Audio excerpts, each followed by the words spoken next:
Hello. Hello. And hello to all of you. Welcome to another episode of the BPB podcast. We're happy you guys are here with us. Today, this is a topic that I brought up because I feel like it's important to just out myself. because I know that I talk a lot about learning from your mistakes, and it's really important to just learn from your mistakes. You cannot fail if you're continuing to learn. Today, on today's episode, we're going to talk all about what to do when it's all your fault. Because I have been in many positions in my business and building my business. And even sometimes it still happens to this day where mistakes are made, epic mistakes get made.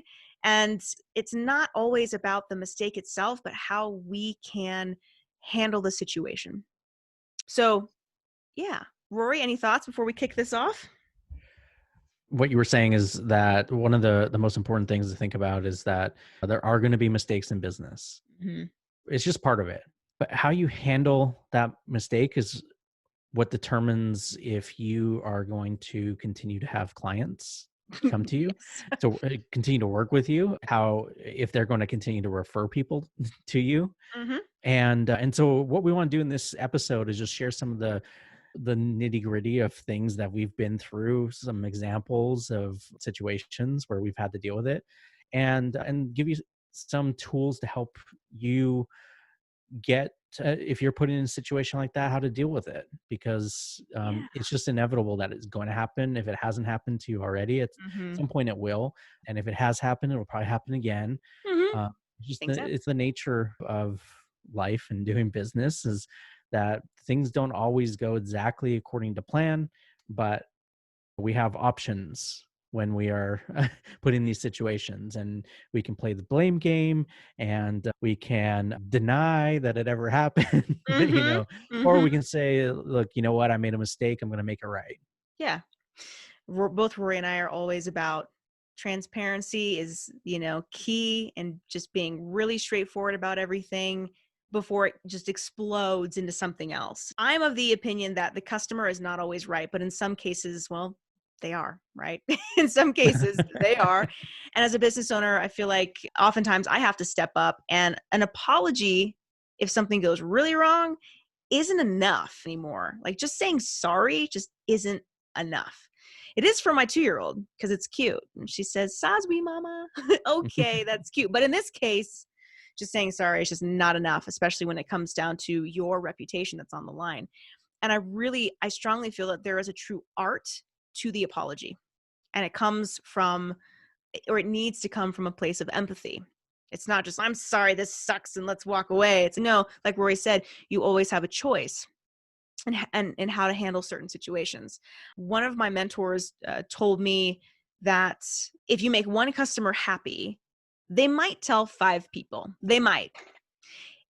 And they'll share their experience and they'll say, "Yeah, this was great. I recommend it." So that's 5 people, maybe. But if you upset a customer, then they're going to go out and they're going to tell 10 of their friends. They're going to take to Yelp. They're going to take to Google, and they're just going to just review your business and put it on blast. And it's not going to be great. Yeah. I feel like mistakes can happen in business in a variety of ways. It can be product failure, poor customer service, maybe it's a late delivery, whatever it might be, missed deadlines. And so it's important to get ahead of these things. So for yourself, if you foresee, hey, something somewhere down the line, this could be a potential where you may have to apologize for something, make sure that you're thinking about these things ahead of time so that you know how to handle the situation before it gets totally out of control. And I got a story. Can I share the first story? Is that okay? Go for it.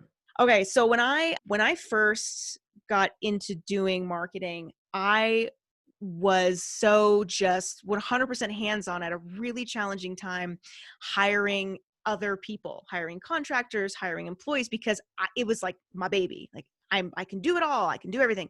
And it just wasn't sustainable. And so I learned, okay, I need to let go of the reins a little bit and allow for growth to happen for not just for my business, but for other people too. Like, people are people, they need to grow and learn. And I had that opportunity to let someone handle an AdWords for, at the time, my biggest client. Okay, mistake number one, probably shouldn't put my biggest client into the hands of someone that I had just hired. And so what happened was I had hired this guy to take over a Google AdWords account that is they're used to spending millions of dollars a year. Like, it's not rare for this particular company that I was managing for to spend two or $3 million in a quarter. And so I explained to the Google AdWords guy that I hired, who claimed that he had done Google AdWords before. Red flag number two, I should have fact checked all of that. And I just took it on face value and said, yeah, this looks great. He had a nice website. He presented himself. I thought, yeah, he'll be great. But I didn't check into his references. Make sure you do that. So, anyways, we got into 30 days of ads with this new guy. And I got a call from my client that said, hey, we haven't been getting our regular leads. Can you look into this for me? So I called my employee and I said, hey, just wondering if I can get a quick report. Let me know what's going on. And come to find out, he had been funneling traffic to a dead link. So for 30 days, $30,000 later, yeah, I was responsible for $30,000 of ad spend that went to nowhere. It went to a dead page.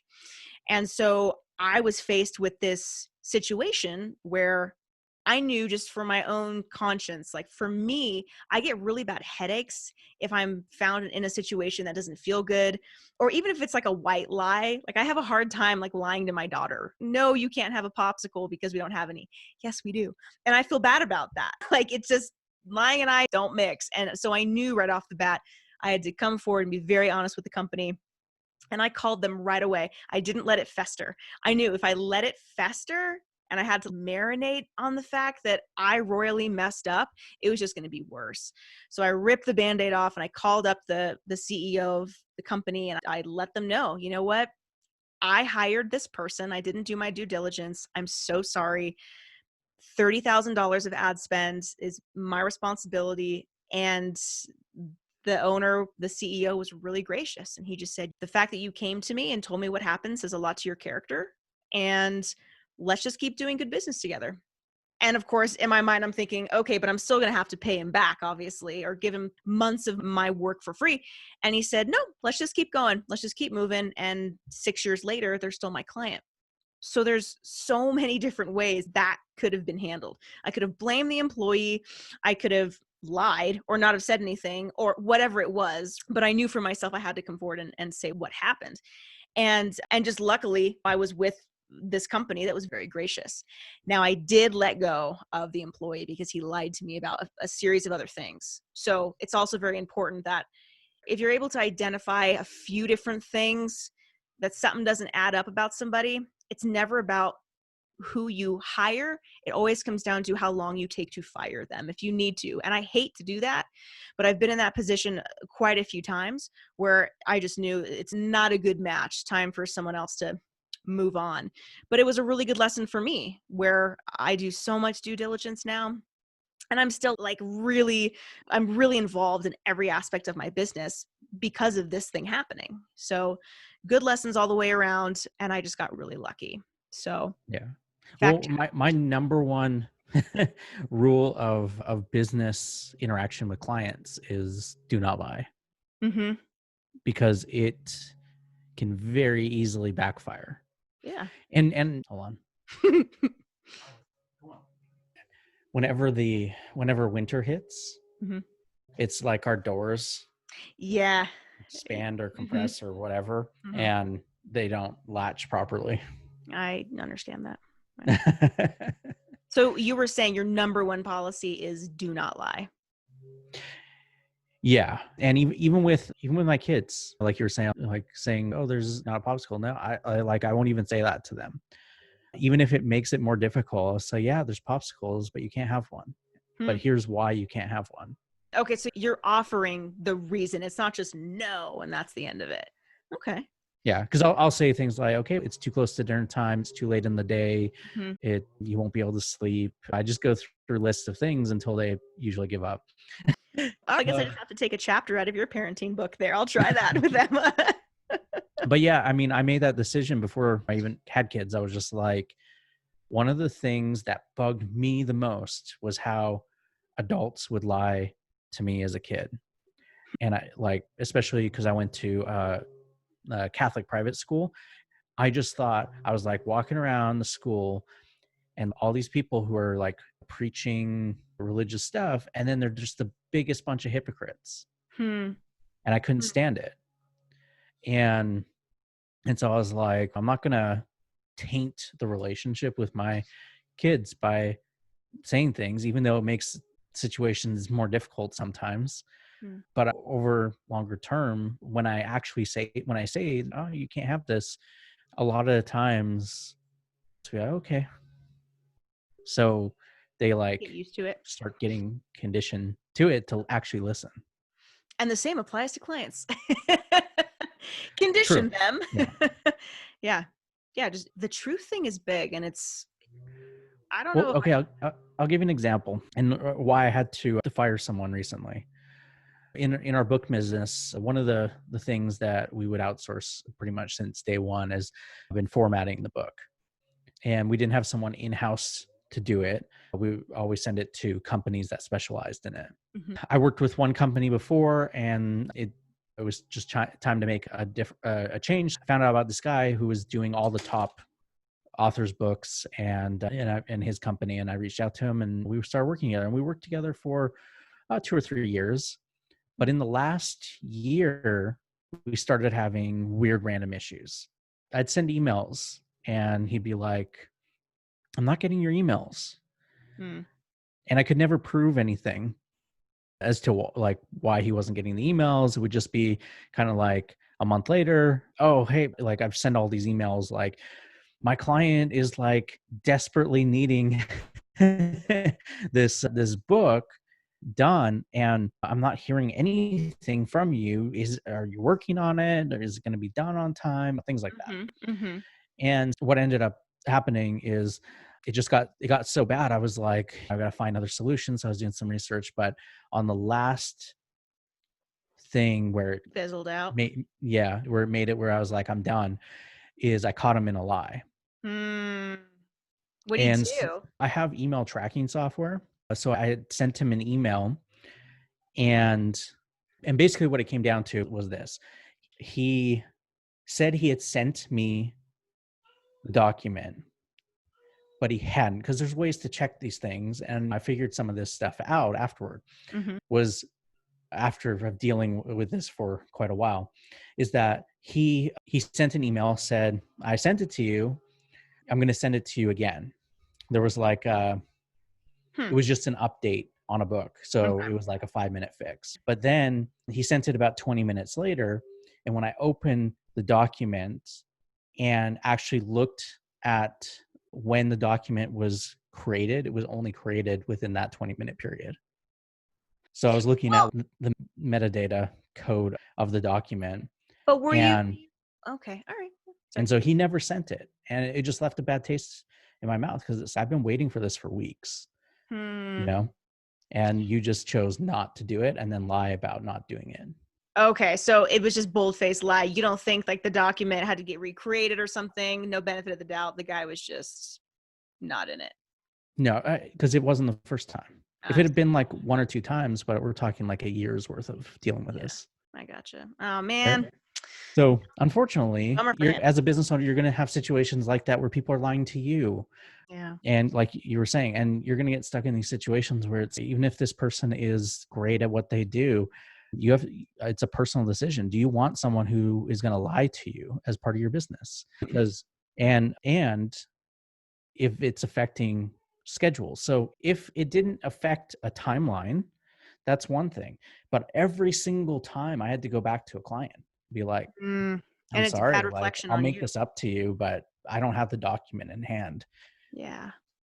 So that makes running a business very difficult. Yeah. So you have to have the right people on your team.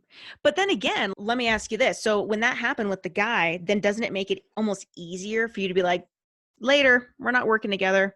Like Well, he did it to himself. Like you oh gave him yeah, and he wanted to stick to sending stuff by email. I asked him a dozen times to give me other ways to contact him, Mhm. and he wouldn't. Mhm. And we had a great working relationship for a couple years, and he provided and fulfilled and did, it was great. And he was really good at it, and he like did all the things that we wanted. Hmm. But something happened and something shifted either in him or his business, or he was taking on too much work and couldn't handle it, and Mhm. then did not communicate efficiently or properly about whatever situation was going on. I wonder how that would have panned out differently if he just was honest about his actual situation. Maybe he had some personal things going on that weren't working, or he was too inundated with work. Like, it's amazing what you can shift with just a very simple conversation, rather than just No. like this build upon disgusting feeling. And then every time you talk to that person, it just doesn't feel good. And that's not right. Yeah. But it also, for me, it's sad to watch people squirm. Like I said, I've unfortunately have been in the position where I've had to let a few people go, and it's so uncomfortable to watch them be uncomfortable. Do you know what I mean? Yeah. Yeah, I know. It's so anyway, so yeah, transparency and honesty it's always the best policy. But also preparing yourself mentally to make things right. So we were just talking about how what that feels like and what that looks like when you're working within your business. But if something has come up with you as the business owner and you're talking with a customer, there's a whole different way to go about doing things. And I think the number one, this is so important, that if someone is just so upset about a situation or whatever has happened, the best thing you can do, number one thing, is just listen. Don't be on the defense right away. Just fully listen to what they are saying. And body language is a big one. I remember I was watching, I know I bring him up a lot, but he was just a great example. Matt from AJ Auto Detailing in downtown San Jose in California. This guy is like the master of just listening, fully listening, and then offering a really good solution. But Matt is he's a big guy. Like, I think he's 6'5". He's really tall. And to many, he can come off as he's intimidating. But he has this brilliant way with his body language where he would just stand, not with his hands on his hips or anything. He would stand with his hands like closed, but very like in a very what's the word I'm looking for? In a really uh, Non-threatening. thank you. I- Yeah. In a really non-threatening way. And he just had this ability to like really listen. And when he was and I would watch this like every day on the lot, when he would really listen to somebody and people would be like firing at him, like saying really crazy things at him, he would just go, wow, I'm so sorry that has been your experience. Let's figure out a solution. And he genuinely meant it. And so I've learned a lot from him and how to, like, okay, body language is huge. Eye contact is huge. But right now, with all of us being online, one of the best ways to mitigate a problem from getting completely out of hand is making sure you're responding to reviews. So you'll find out if someone's upset about something because, well, they'll take to reviews. So it's important to come from a place of empathy. And I believe that empathy is a force that can drive businesses and relationships within the business forward. Like, truly, if you're able to come from an empathetic point of view, it will shift the mindset of everyone involved with the issue. And you have to be genuine about it too. But yeah, so being defensive will only prolong the issue. And making sure that when you are apologizing, that it is public. It's one thing to send an email to somebody, sorry, this is your experience, let's figure out the solution. But when you have an opportunity to write a review back about the experience, people more often than not, I know for myself, if I'm interested in a service or a restaurant, let's say, I'll go to Yelp and I go to the 1-star reviews right away. I don't need to know about everyone's great review. I want to go to the 1-star and what was the issue? And did the business owner have the wherewithal to respond to those reviews in a time effective way that wasn't defensive? And was there a solution? Those are the things I'm looking for as a customer. So it's important to keep those things in mind, that we're not, as customers, as business owners, we're not just looking for what's the best out there. We're going to go digging around to see what people's true experiences were, if they were in fact negative. Do you do that, Rory? Do you look at people's negative reviews more so than the positive? I look at both, and it depends on the situation, what I'm looking at. So in a Mhm. restaurant case, I first start with the positive because I want to see if the thing that I'm wanting to eat, if there's some good reviews about it, Mhm. if it's been mentioned. We'll talk about Chinese food. Let's say I wanted some orange chicken. Oh, So I'm like, sounds so good. I'll be like, okay, so reviews about orange chicken. Oh, loved it. Mhm. Best orange chicken ever, whatever. And I'll go, okay, good. Now let's look at the other reviews, Mhm. Mhm.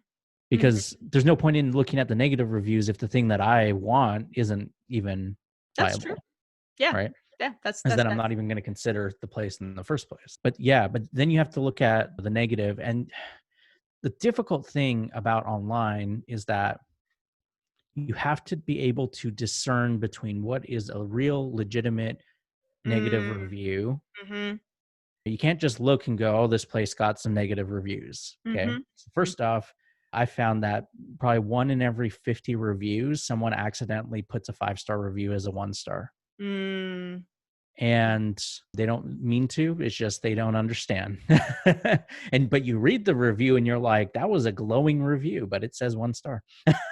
You have to take that into consideration, but you also have to take into consideration, was it a an issue that was something from a long time ago that's Mm. maybe been resolved? And you look at other reviews to see what people say. Sometimes they'll be like, yeah, 5 years ago this restaurant wasn't very good, but Mm-hmm. now they've fixed those problems. So you have to Yeah. take that into consideration.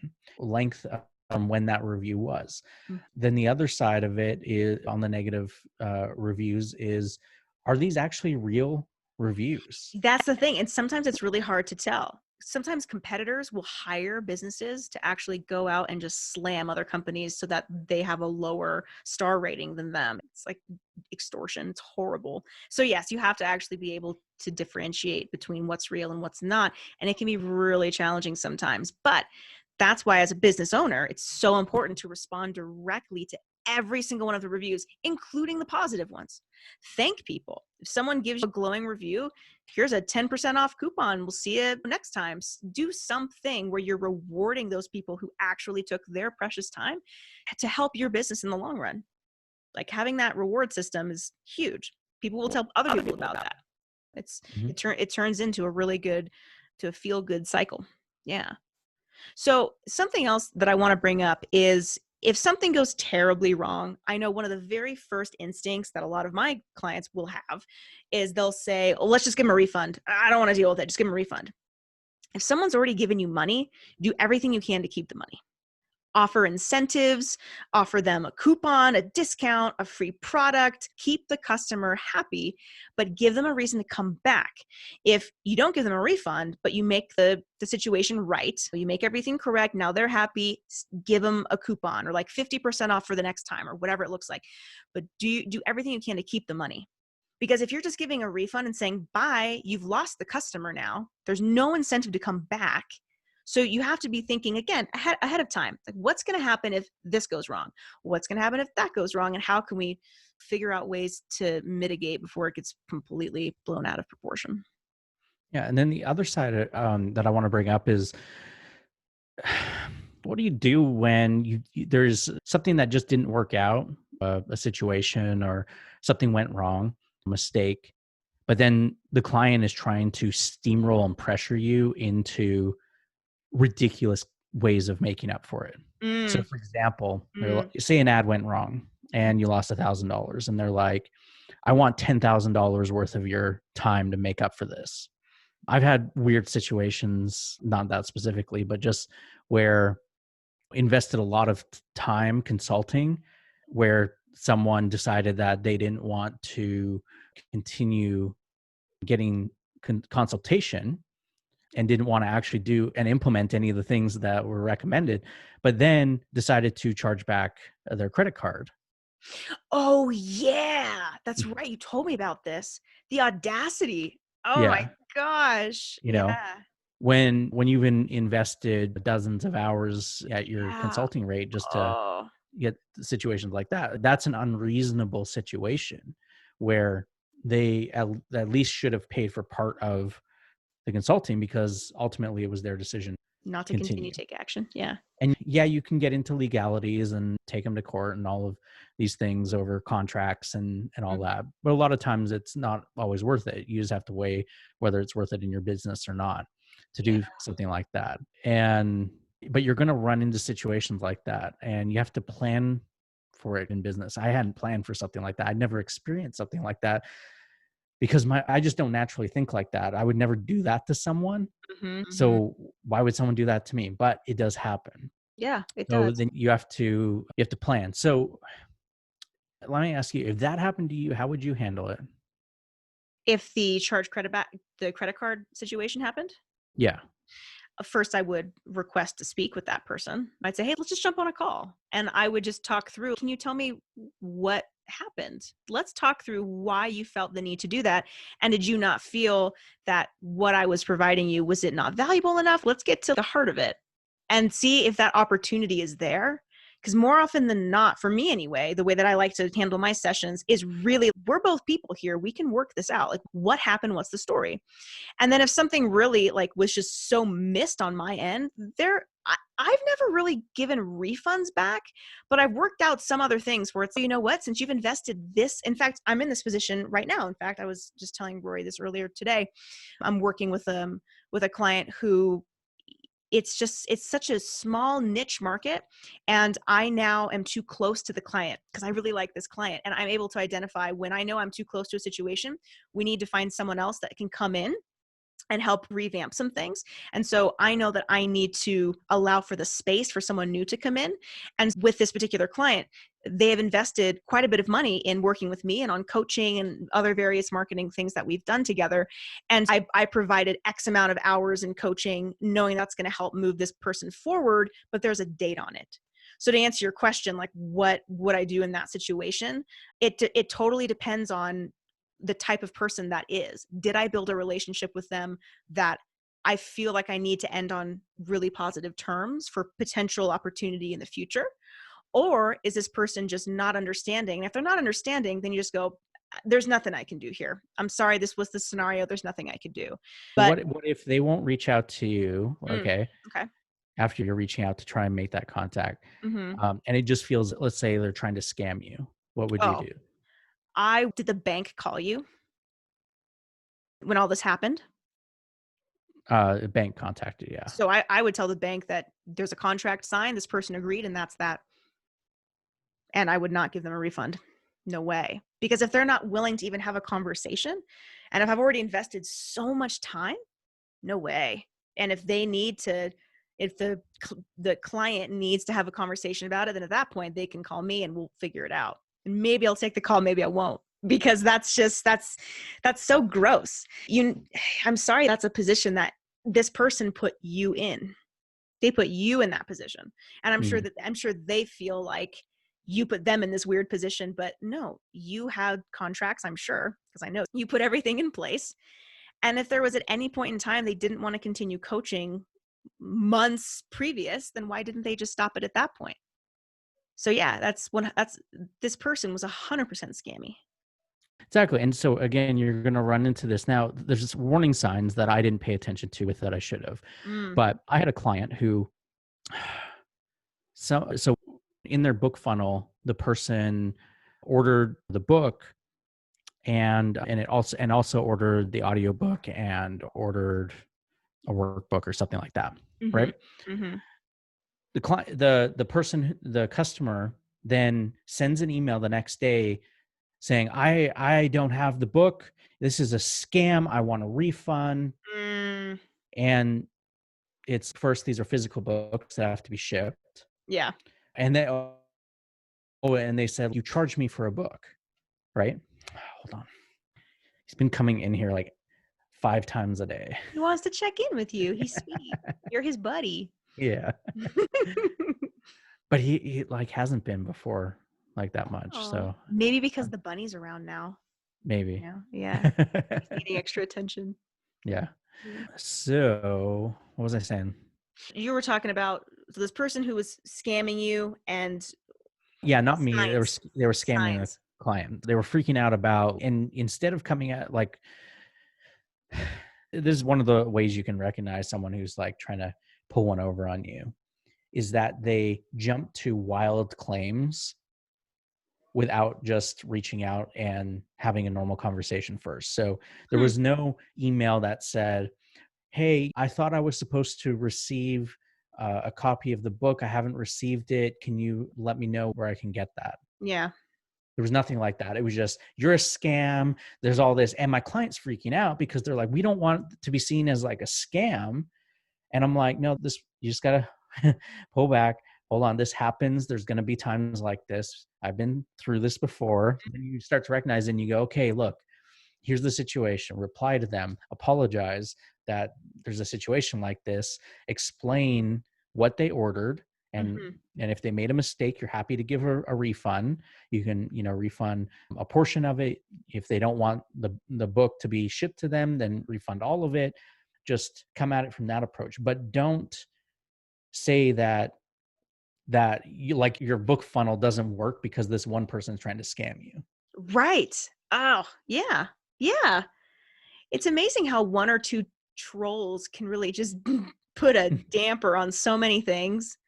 Yeah, it's every time I come across a troll, and I've been pretty lucky on a personal level. I haven't had too many weirdos, but every time I've got to deal with it for clients, I always just remind my clients, if you have a troll, you're doing something because it like ignited something in somebody where they were like, they felt passionate in a weird way to say something crazy or do something.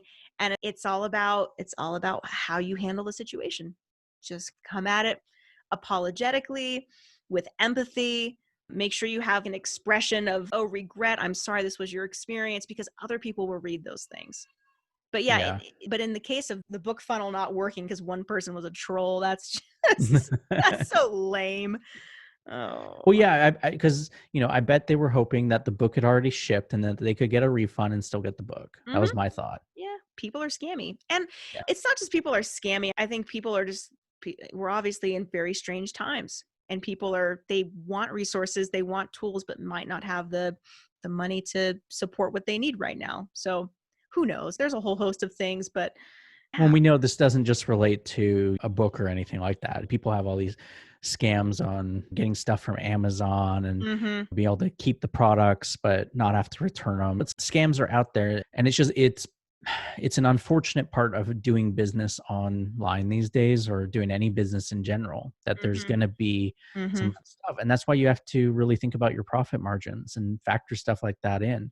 And say we're going to end up with refunds, we're going to end up with situations where we get taken advantage of.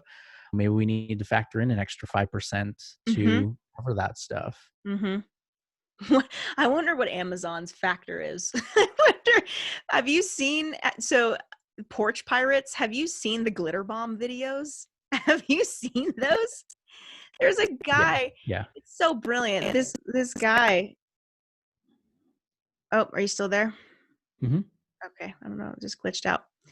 There's this guy that created these glitter bombs inside of these packages because his packages kept going missing, these Amazon boxes. And so he actually rigged for cloud recording on an iPhone. And he would see these people like unveil this box thinking they were getting something cool, these porch pirates, and just glitter going everywhere, like in people's cars, in their homes. It's friggin' hilarious. It's like the ultimate revenge because it's not hurting anyone. It's just a giant mess. So Yeah. talk about like lessons learned. That video is hilarious. I should find that and post it because it's just, yeah, it's the ultimate. But anyways, yeah, so there's going to be trolls everywhere. Um, Yeah. and I think part of Especially being, as you put yourself out there more, and mhm, the more you do, the more you're going to see it. Because I see it with, I don't have some huge social media following, but I have clients who have ridiculous social media followings. mhm. And yeah, they get, if they read those comments all day long, they'd probably not be living at this point because they're so bad, right? Yeah, I'm glad you. It's like you have to take it. It's why a lot of actors and stuff won't read reviews or look themselves up online and things like that, because there's always going to be someone who has something negative to say about something. So you could pick like someone like Gandhi, who, like, a very spiritual person who did a lot of great things, and there's still a ton of people who don't like him and say a bunch of bad things. I know. It's Yeah, it's a very unique world we live in. And I think as business owners, we do have to develop a bit of a thick skin for when things like that come up, especially for a lot of us who have built passion businesses where of course we love what we do or else we wouldn't be doing it. And someone comes along and tries to dump their baggage all over what you've created. You just have to look at it from a perspective of, oh, that person's having a really hard time right now. That's okay. We're just going to move forward. Oftentimes it has nothing to do with you. Yeah, That's been my you experience. can forgive them, but it doesn't mean you Yeah, have to interact with them. exactly. Yeah. We really come full circle on this episode. It's all about forgiveness now. This has been an intense episode. It has. Basically, if you want to be a part of our world, don't lie. That pretty much Yeah. sums it up. Yeah. Yeah, this has been a good one. I'm glad we're talking about this. And for any of you listening right now, if you have been faced with a situation where you're like, uh-oh, I messed up, or you have to be the one that explains what happened because your employee messed up, or whatever the situation is, you are not alone. You are not alone, because we've all been through it. And you can follow these steps for making sure that you're coming from a place that's clear for yourself, so you know that you did everything you could possibly do to make this person happy. So I just want to give a quick rundown on what those steps are. So the number one is just making sure that you come from a place of empathy, right? Expression of regret. People understand that, yes, I'm so sorry for your experience. Number two, if it's online and you're doing like reviews, give an explanation of what went wrong, so that whoever's reading it has an opportunity to see both sides of the story. Number three, acknowledgement of responsibility, meaning you can tell people, you have an option to tell people exactly how you handled the situation. You let people know you offered them a coupon, you offered them a free service, whatever it is. Let them know how you did your best to make sure that person had a good result in the end. Number four is just making very clear. It's like a declaration of repentance. Like, I understand we messed up. We're moving forward. And then number five, you can let people know exactly what ended up happening, like the offer, the end result, what ended up happening in the end. And then six, like Rory just said, is important. It's, you can request for forgiveness. Like, we're so sorry again. Like, we're only human. We can only do so much. And then let's move forward. Hopefully move forward I'm gonna, together. yeah, I'm gonna add a bonus one. Let's hear it. Um, and this is a bit out of left field, but I had a client who went through this where someone left a negative review that was not true, Okay. and they were able to actually sue them to remove any type of reviews that they put online. So if Wow. someone is spreading misinformation in reviews that is not true, where it's not like a situation where you made a mistake and they're upset. Let's say someone didn't actually eat at your restaurant, but Mm-hmm. then left a review saying that they got food poisoning Right. and they were never actually there. You can potentially sue them to have that review removed, and because it becomes a defamation. Defamation. That, yeah, I was looking for Yeah. that word. It's like a defamation of character and brand and business, all that. Yeah. Yeah. Yeah. So hopefully you So guys aren't in that position hopefully you where it don't. gets there. Yeah.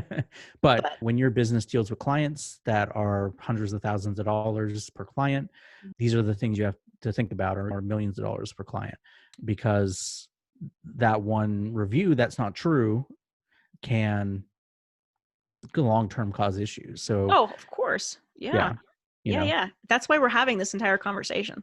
if someone leaves a negative review of your book, don't be upset. It's going to happen. Yeah. Yeah. And I tell clients, expect 1 in 10 reviews to not be that great, because someone's just gonna not vibe with what you're saying, and that's fine. But if you want to, you can respond to them, and you can even offer them a refund. Even Hmm. if they buy your book on Amazon or Barnes and Noble or whatever, just reach out to them. Say it just wasn't for you. I'd love to give you a refund. Yeah. And then Like, that leaves a good taste in their mouth. And then if you, yeah, for a next book or product, they'll see that and say, let me just give it another try. yeah. You can also, another thing is, if you get a bunch of people reaching out, buying stuff and refunding, you can blacklist them with your shopping cart so that they can't purchase from you Yes. again. Mm-hmm. Yeah. That happens. A lot in the course world. Let's say the course is Yeah. like $9.97, and then all of a sudden someone takes the whole course and is like, refund, please. You're like, what? Okay, that's our policy, 30 days, but okay. Yeah. But yeah, I'm glad that's a thing, because that can get sneaky. Yeah. Yeah. So it's just some tips to help you as you're growing your business, things you might come across, and hopefully you don't. But yeah, hopefully everything we've shared is helpful for you. This has been, like I said, a really intense episode of digging into a different side of business that doesn't get talked about that much. Yeah. just the raw honesty of, hey, sometimes we mess up. And boy, do I have even more stories than that. But that one was pretty epic and I got really lucky.